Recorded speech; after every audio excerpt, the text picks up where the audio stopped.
Ahora vamos a tener la lectura de la Santa Palabra del Señor en Eclesiastés, capítulo 9, desde el versículo 11 hasta el final, hasta el 18.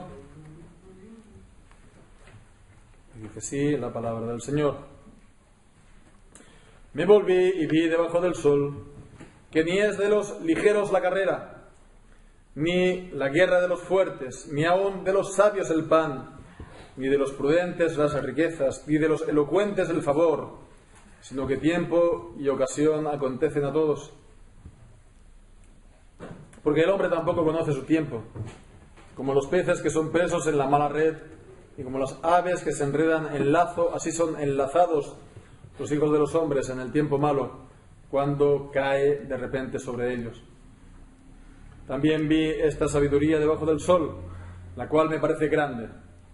Una ciudad, una pequeña ciudad, y pocos hombres en ella, y viene contra ella un gran rey, y la asedia, y levanta contra ella grandes baluartes.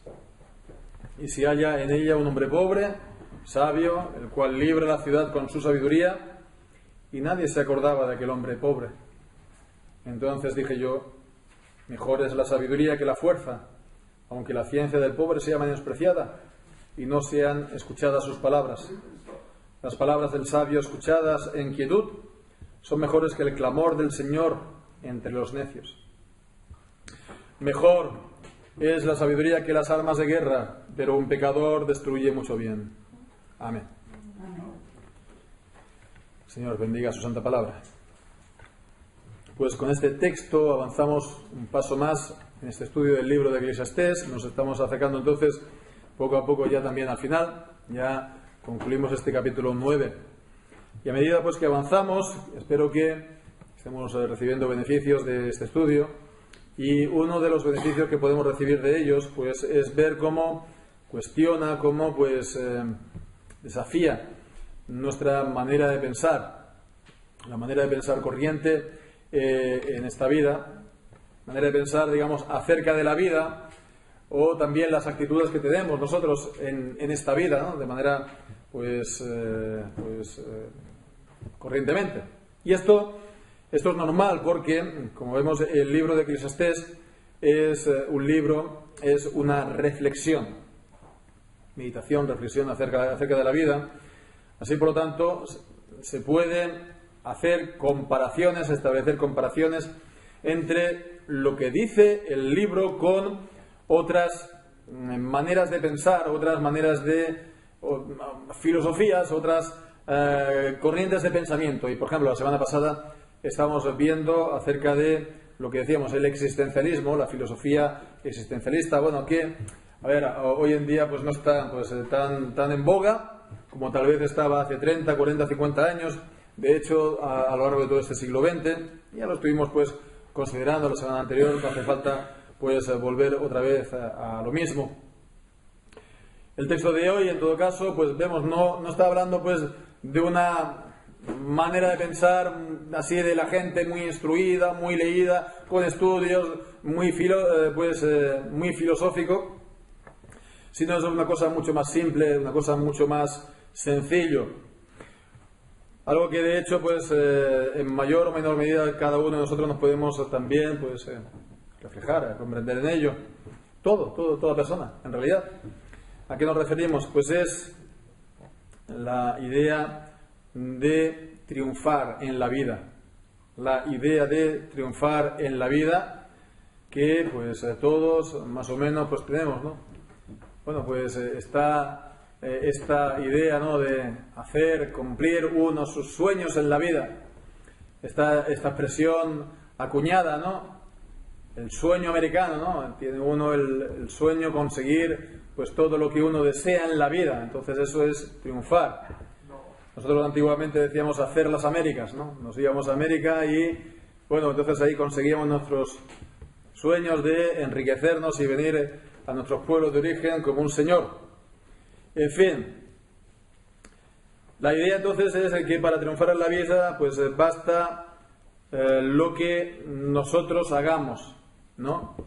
Lo que nosotros aportemos, que vamos a triunfar entonces si tenemos, por ejemplo, una buena preparación, unos buenos estudios, o si nosotros somos trabajadores, nos esforzamos en serio, o tenemos una gran iniciativa. En fin, si haces todo esto, pues como siguiendo un libro de instrucciones, entonces el éxito está garantizado y triunfarás en la vida. Y esto un poco también se pasa en todos los ámbitos de la vida, incluso también los cristianos. O por ejemplo en el ministerio, por ejemplo. Triunfar en el ministerio, tener éxito en el ministerio, ¿no? A veces se emplea también estas expresiones. Y bueno, pues entonces para esto pues hace falta solamente que tú hagas lo correcto, que tú hagas lo que se tiene que hacer y todo tiene que ir bien, todo tiene que dar fruto. Bueno, pues ya digo, esto está bien extendido, es una manera bien corriente de pensar, está anclado a nuestra manera de ser también. ¿Cuál es el problema a todo esto? Pues el problema fundamental, ¿no? Diríamos sobre todo por general, no sé, el más importante, es que pierde de vista una de las ideas centrales de este libro, la que es que Dios es soberano. Dios es soberano. Y que de la misma manera que en la salvación no depende ni del que quiere ni del que corre, sino de que aquel que Dios tiene misericordia, así también en todos los órdenes de la vida, en la vida también, pues digamos, temporal o terrenal, en todos los órdenes de la vida. Se triunfa en la vida si Dios quiere. Se triunfa en la vida no si el hombre quiere, no si yo quiero, no si yo hago todo lo que es necesario, es si Dios quiere, en la medida que Dios quiera, y no más. Esto, por lo tanto, vemos, no es solamente una doctrina, sino que es algo que tiene que modificar o cambiar maneras de ver, de pensar, actitudes que están muy arraigadas en nosotros.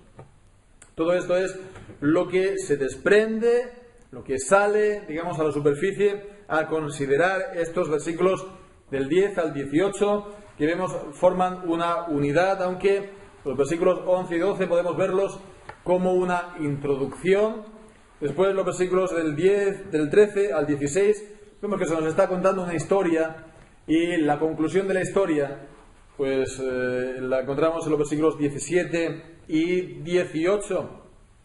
Vemos, por lo tanto, comienza con estos versículos de introducción, decíamos, versículos 11 y 12, dos versículos que comienzan con una afirmación, una declaración formal acerca de lo que estamos aquí diciendo, ¿no? Podríamos decir una proposición, ¿no?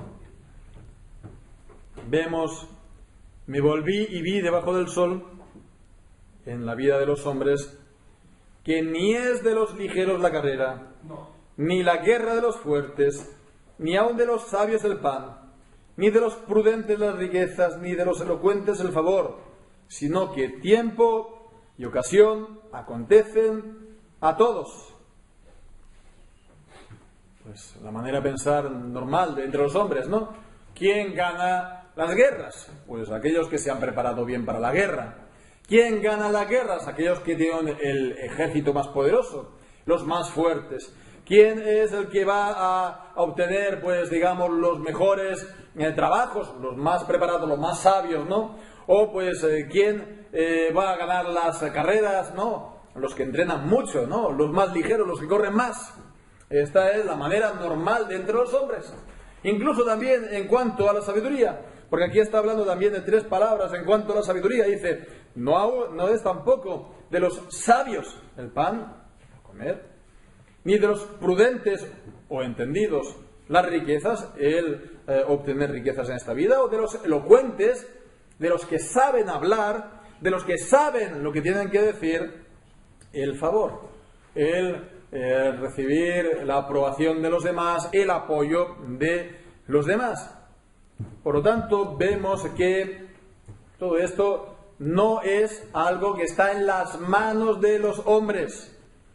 Es decir, ellos no son los dueños, ellos no son los señores, ellos no son los que deciden.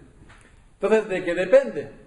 Pues dice al final del versículo, sino que tiempo y ocasión acontecen a todos. El tiempo, ya lo vemos, es esta palabra que es tan importante en el libro, en el capítulo 3, hay tiempo para morir, tiempo para nacer, tiempo para morir, hay tiempo para todo lo que se quiere debajo del sol. Y después dice tiempo y ocasión.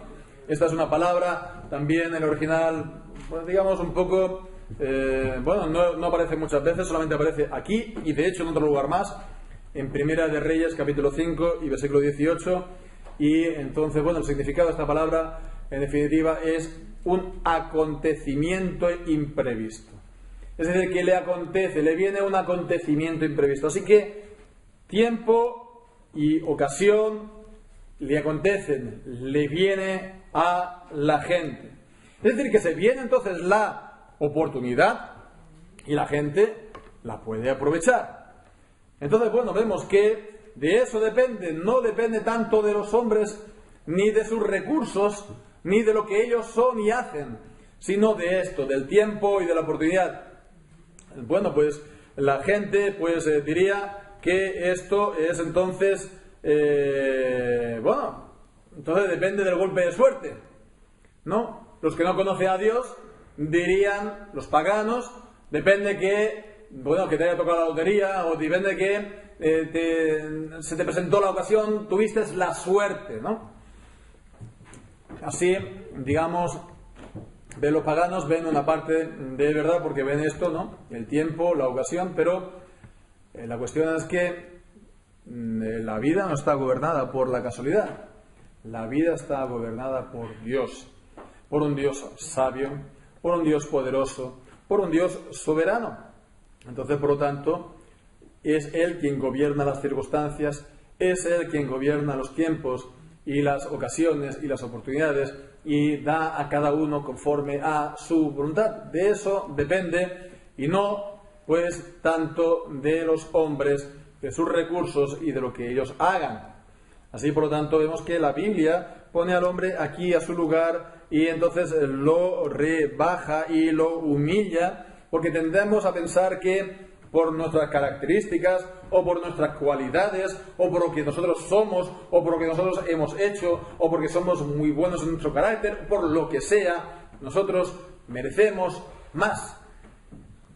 Nosotros los hombres no somos entonces ni superhombres, ni somos dioses, ni somos ídolos para decidir nuestra vida. Esta expresión que siempre me voy repitiendo una y otra vez, no nos hacemos nosotros a nosotros mismos. No está todo esto en nuestras manos, sino que está en las manos de Dios. Esto en cuanto a la vida. Y vemos el versículo 12, también dice que porque el hombre tampoco conoce su tiempo. Aquí lo que acontece o lo que sigue, vemos que está hablando sobre todo de las adversidades o de las aflicciones, pero sobre todo también de la muerte, porque dice, como los peces que son presos en la mala red, ¿no? Los sacan del agua y ¿qué le pasa a los peces? Pues eso, que se mueren, ¿no? Como las aves que se enredan en el lazo, es decir, en la trampa. ¿Para qué? Pues para que después se las puedan cocinar bien, ¿no? Pues así son enlazados los hijos de los hombres en el tiempo malo, cuando cae de repente sobre ellos.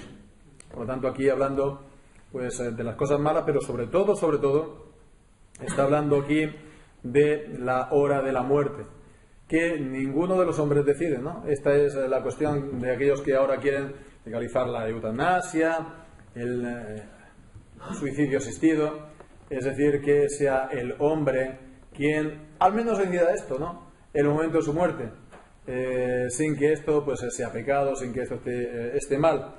Pero esto está en contra de las leyes de Dios, porque entonces, en todo caso, vemos que de una manera o de otra, o en enfermedad, o en accidente, o de cualquiera de las maneras, el hombre no decide la hora de su muerte. No lo decide más infringe los mandamientos de Dios y peca contra Dios. Y peca entonces sin oportunidad ni tiempo para arrepentirse de ese pecado. La gravedad, por lo tanto, del suicidio o de la eutanasia, etcétera, etcétera, etcétera. Bueno, pues fijémonos, ¿no? No decide el hombre la hora de su muerte, no la decide más que decide la hora de su nacimiento. No decidimos cuándo venimos al mundo, ni el día ni la hora. Eso, pues ya de entrada, nosotros estamos a las órdenes de Dios en la vida y así también en la hora de nuestra muerte. Bueno, pues significa todo esto entonces que el hombre pues entonces no puede hacer nada, que su vida no sirva para nada, o que no sirva para nada prepararse bien en la vida, o esforzarse, hacer las cosas bien para, digamos, mejorar en la vida, prosperar, triunfar. Significa entonces que pues no sirve de nada y que tenemos entonces que olvidarnos de esto por completo. Tampoco es esto lo que está diciendo aquí, porque que no siempre, digamos, los fuertes ganen las batallas, no significa que nunca los fuertes ganen las batallas. Entonces vemos que lo normal es que, bueno, los hombres, ¿no?, para ganar la batalla, pues normalmente, ¿no?, pues lo hacen los más fuertes, las carreras, los más rápidos, y los sabios son también reconocidos por ello. Entonces vemos que pues también esto ocurre por la voluntad del Señor. El Señor también actúa por medio de las causas humanas, las causas que se llaman en filosofías secundarias. Es decir, que el Señor pues no está haciendo de continuo milagro tras milagro tras milagro tras milagro. Es decir, que hay un procedimiento normal, ¿verdad?, para conseguir las cosas, ¿no? Pues si quieres construir una casa, tienes que comprar los ladrillos y los cementos y las vigas y las ventanas que se necesitan, ¿verdad? Es la manera normal de proceder. Entonces se hace la casa por la voluntad del Señor, pero hemos de proveer las herramientas, los instrumentos, las causas, digamos, a nuestro nivel como humanos. Pero sobre todo esto que hemos leído en el versículo 11, lo que significa que como no depende solamente de los hombres ni de los hombres, sino que depende, por tanto, de Dios, entonces no hemos de confiar, poner nuestra confianza, ni hemos de gloriarnos en todas estas cosas, sino nos hemos de gloriar ¿en quién? En Dios. Esto es lo que dice Jeremías en el capítulo 9 de Jeremías.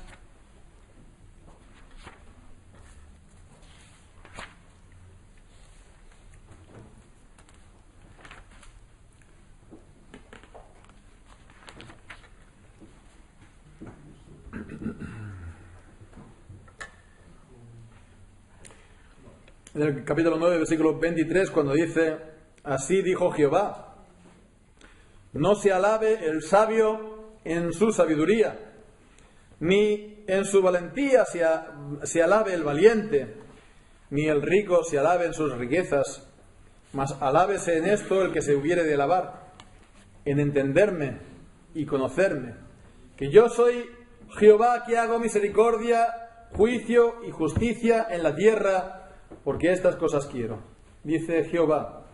Alábese esto.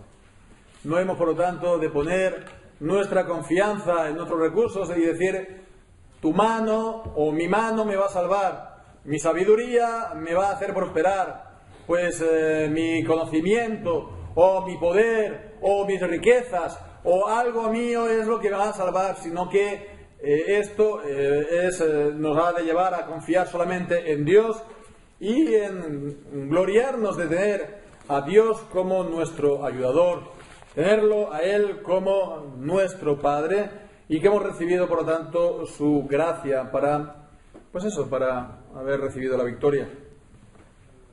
Y significa también, en tercer lugar, que, bueno, aunque por supuesto que es lícito para nosotros el hacer planes para esta vida, es lícito hacer planes incluso para largos años, ¿no?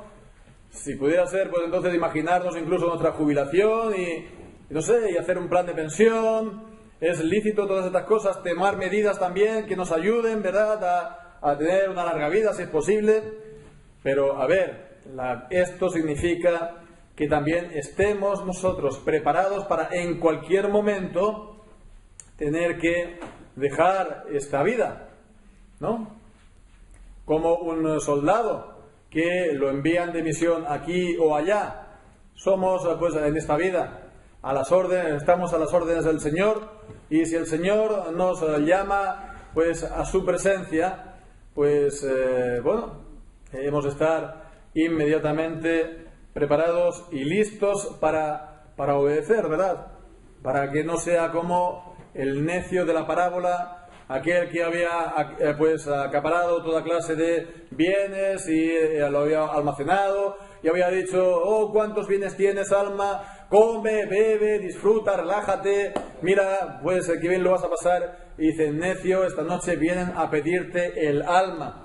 Es decir, que en cualquier momento que el Señor nos venga a buscar, nos dé nuevas órdenes, estemos pues dispuestos, listos para nuestro nuevo destino.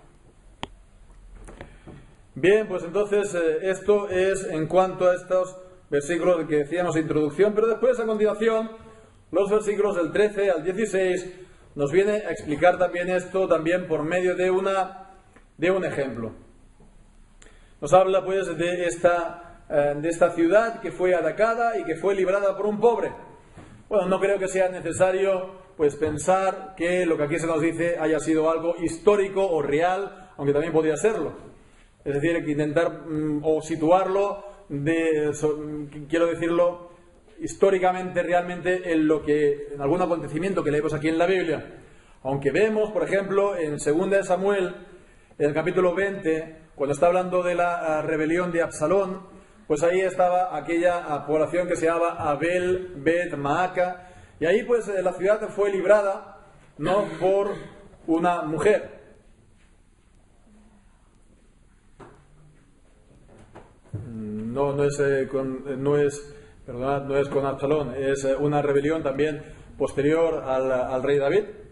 Entonces ahora no, se me escapa el nombre, en fin, pero es en 2 Samuel capítulo 20, versículo del 15 al 22, y una mujer sabia pues libró a la ciudad con su sabiduría, echando por el muro de la ciudad la cabeza de aquel que se había rebelado contra David, posteriormente a la rebelión de Absalón. Entonces, así que no es una historia rara o una historia extraña, aunque vemos que allí era una mujer, sino que vemos que era algo que estarían a lo mejor pues acostumbrados en aquel tiempo. Y bien, pues la historia viene a ser un rey con un ejército poderoso, vemos en el versículo 13, que viene contra ella un gran rey. No está hablando solamente de su tamaño, sino está hablando del poder de su ejército. Él tenía un ejército poderoso y él venía contra una ciudad pequeña.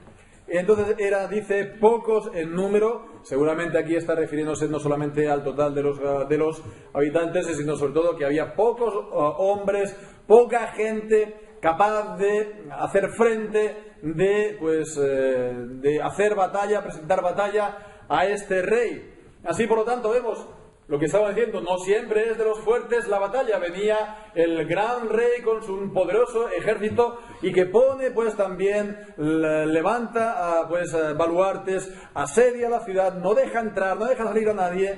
La situación, por lo tanto, está es desesperada, ¿no? Como dicen, en mi tierra todo el pescado está dado y bendecido, ¿no? En catalán. Y bueno, pues todo está decidido, ¿no? Es cuestión de días a que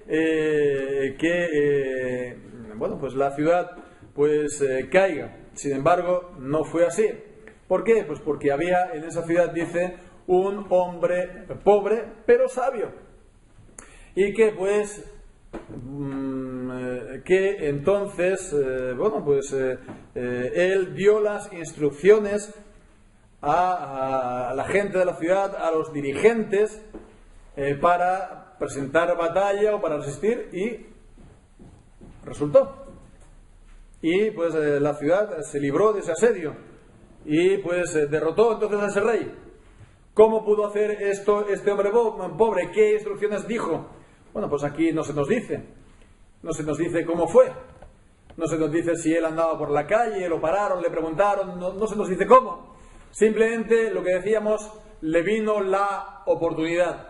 Le llegó la oportunidad a este hombre pobre y, digamos, comillas, le salió bien.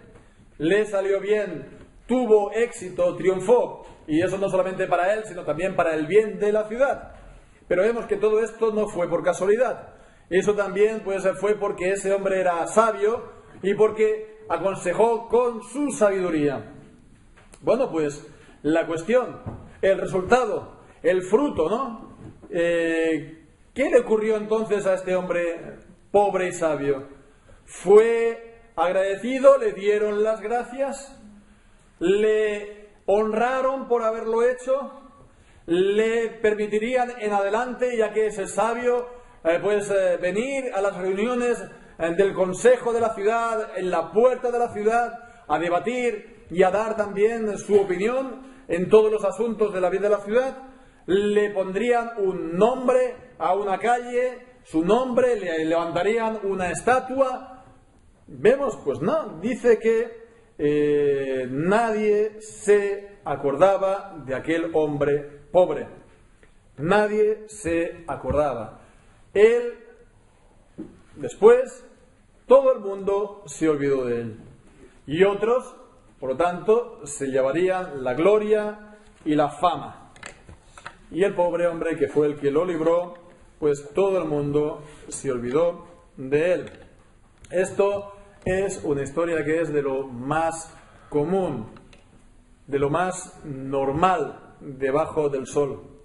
Que se preste un servicio, que se haga un bien y que la gente, en vez de agradecértelo y reconocértelo, pues te lo pagan con todo lo contrario. Te pagan, sí, pero con calumnias o con falsas acusaciones o incluso pues con el exilio o estar condenado un poco al ostracismo, al olvido, ¿no? Lo que se decía antiguamente durante el franquismo, el exilio interior.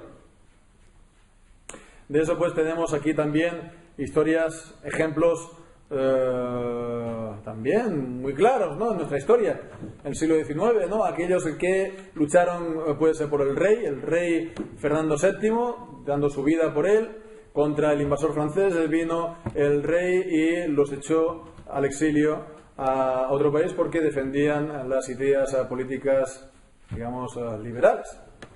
Entonces vemos que esto es solamente un ejemplo. En realidad vemos el principio, está claro, es el mismo. Es que el que está arriba se va a servir de la gente que está abajo, se servirá para su bien, pero no va a ir más allá, porque no lo va a ponerlo en su propio lugar, porque se sentirá en peligro y lo va a rechazar o lo va a marginar. Es así.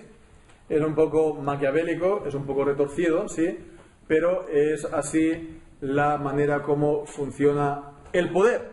Con lo cual que es bueno tenerlo esto presente para que no idealizamos las cosas, para que no idealicemos la política, para que no idealicemos pues la vida en general.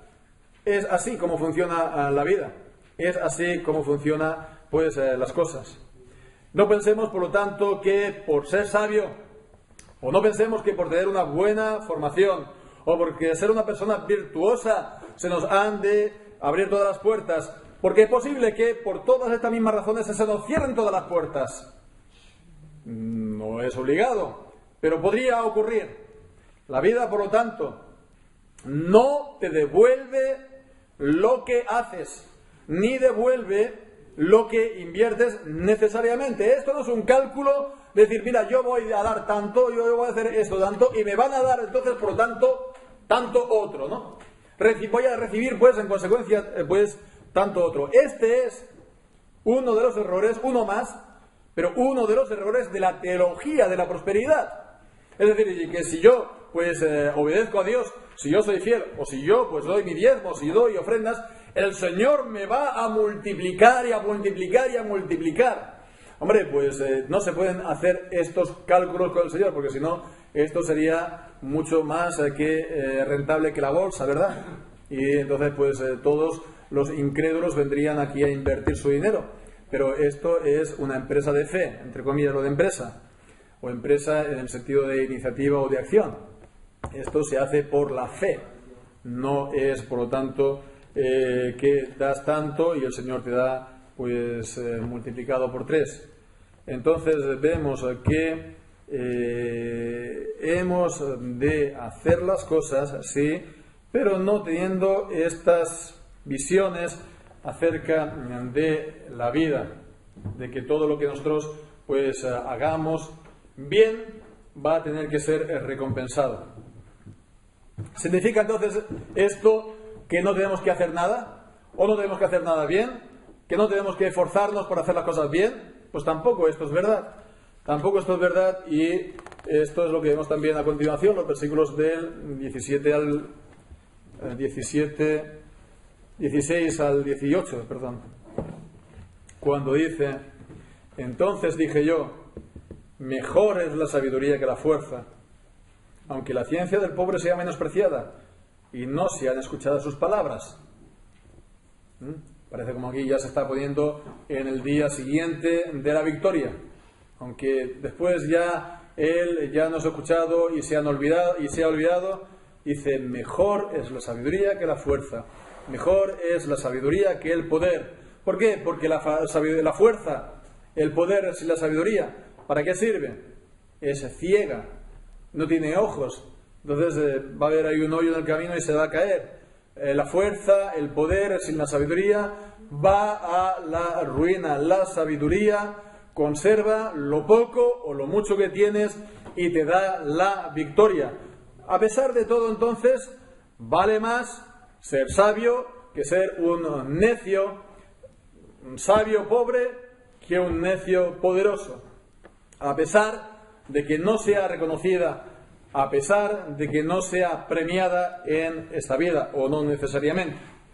En los versículos también 17 vemos el segundo mejor, o aquí es en plural, dice: las palabras del sabio escuchadas en quietud son mejores que el clamor del Señor entre los necios.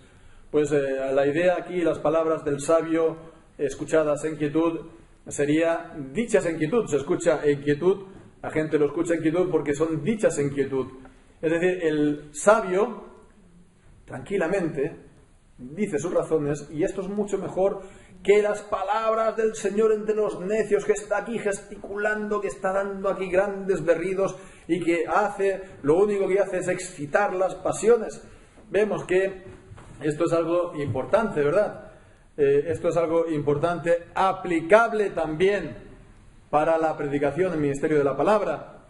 El excitar las pasiones, ¿no? El poner pues muy tocada sentimental a la gente, ¿no? Pues no hace falta uno tener mucha sabiduría, ¿no? Ni conocimiento de la palabra, ni mucha sabiduría, porque eso un buen actor lo hace. Un buen actor se pone ante la cámara y se pone a llorar y conmueve a todo el mundo, y bueno, pues sí, toca los corazones y toca los sentimientos, y eso es lo que a la gente le gusta, ¿no?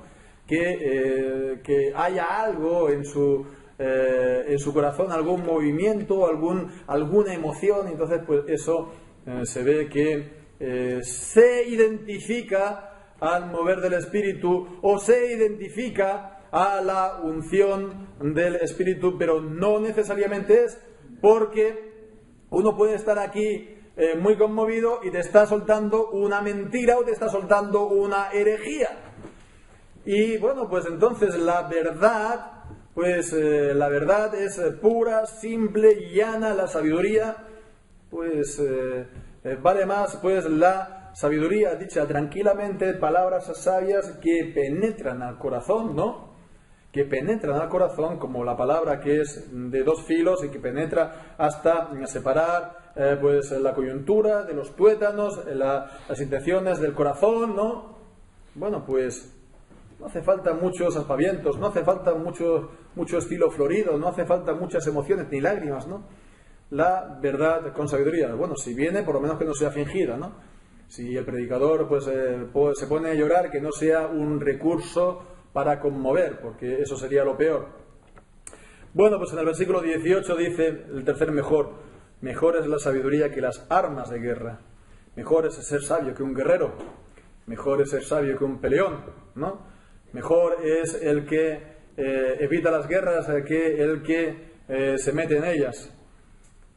Aunque el guerrero es el que, si tiene la victoria, le darán los laureles de la victoria, la gloria y la honra. Por todo lo que ha dicho, es mejor el sabio que el guerrero, que las armas de guerra, pero más dice, porque un pecador destruye mucho bien. El contrario del sabio es el necio, y el necio es el que sin temor de Dios peca. Sin temor de Dios transgrede los mandamientos de Dios.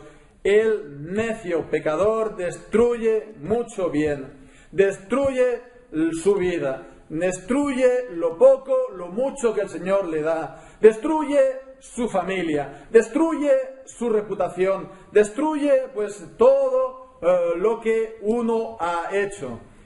Lo que uno ha construido a lo largo de su vida. Un necio destruye mucho bien. Por lo tanto, vemos que a pesar de todo, a pesar de que no está siempre debidamente reconocido, es mucho mejor el ser sabio que ser necio. Por lo tanto, hemos de contemplar las cosas de esta manera. La sabiduría, para nosotros, es un fin en sí mismo. La sabiduría es un fin en sí mismo, no tanto como un medio para conseguir cosas en esta vida. Para nosotros, el ser sabios ha de ser el objetivo principal, o uno de ellos, de nuestra vida. Ser fieles al Señor, conocerlo, tal, pero también el ser sabio, cada vez más sabio. Y esto es un fin en sí mismo. No tanto porque yo, si soy sabio, voy a conseguir más y más, porque eso no necesariamente será así. Si Dios quiere, será así. Pero con todo y con eso, es mejor la sabiduría, por lo que hemos estado viendo.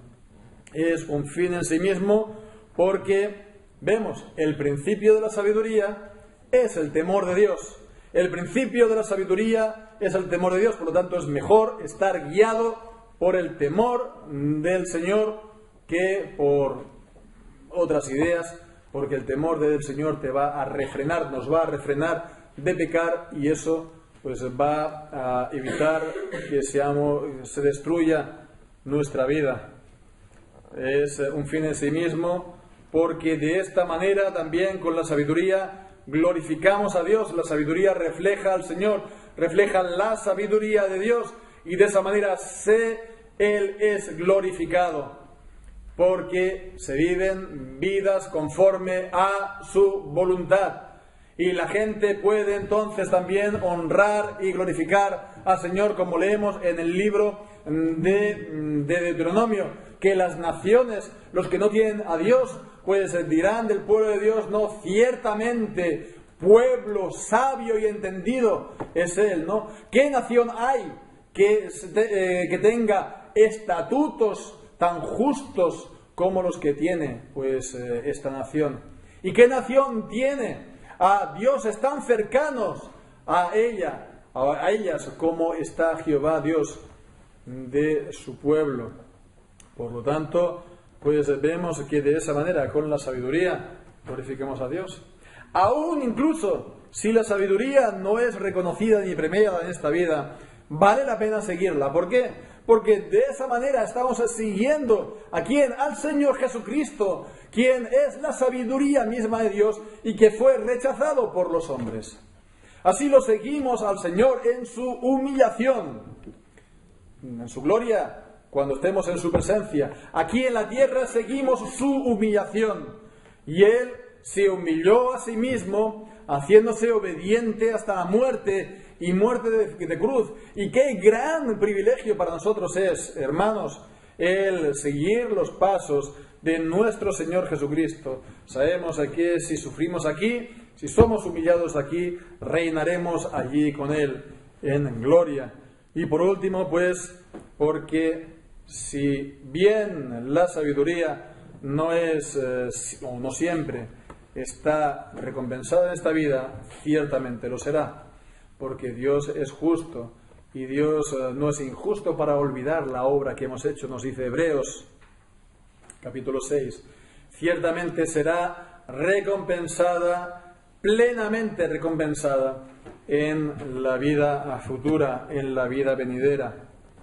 Por lo tanto, vemos, es mucho mejor ser sabio que ser poderoso, mucho mejor ser sabio que ser rico, es mucho mejor ser sabio que ser incluso reconocido, que ser famoso, que ser admirado en este mundo. Es mucho mejor. Y si somos cristianos, si somos cristianos sabios, es mucho mejor pues eso que estar pues reconocido en el mundo que no conocen a Dios.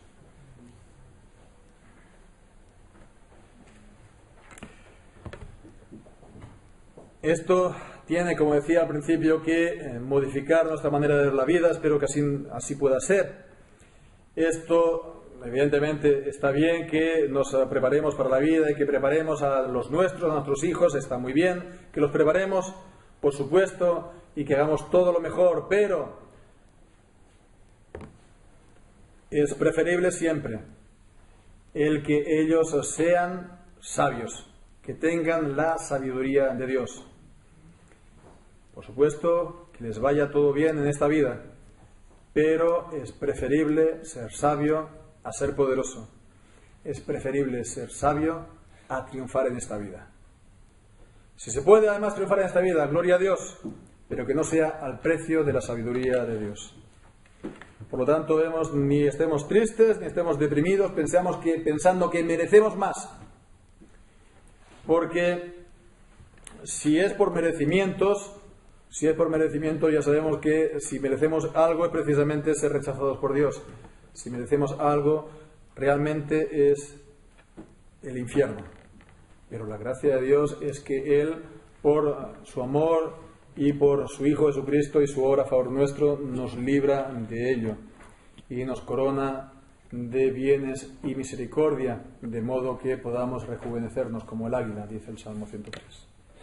Así pues, apliquémonos a la sabiduría, seamos celosos con la sabiduría y damos a Dios el ser sabios. Santiago 1, si alguno está falto de sabiduría, pídala a Dios, quien da abundantemente y sin reprocho, y le será dada. Y recibiremos entonces sabiduría del Padre de las luces. Y pues apliquémonos a la palabra del Señor, estudiémosla, leámosla, apliquémosla a nuestra vida, porque la palabra de Dios, la segunda de Timoteo 3, dice, es la que nos puede hacer sabios para la salvación que es en Cristo Jesús, lo cual tiene pues gran provecho en esta vida y en la venidera. Pues que dice, hermanos, que el Señor bendiga su santa palabra. Amén.